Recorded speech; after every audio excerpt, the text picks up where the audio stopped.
Ngayong araw ay tuturuan ko kayo kung paano magmaneho ng sasakyan. Siguraduhin nasa neutral ang kambyo. Ilagay ang seatbelt.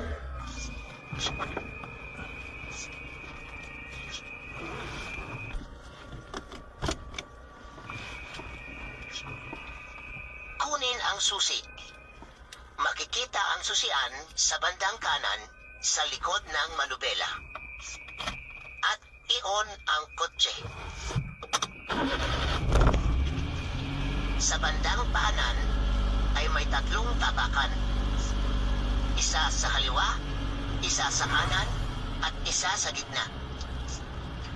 Hawakan ang kambyo na makikita sa gawing kanan. Apakan ang nasa kaliwang tapakan habang nakaabang naman ang kanang paa sa kanang tapakan. Hilahin pakaliwa ang kambyo at itulak pataas. At dahan-dahang bitawan ang handbrake.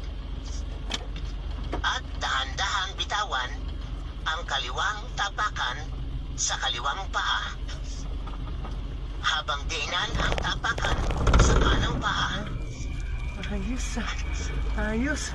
Umaandar na. Ayos ah. Ang galing. Paano bumilis?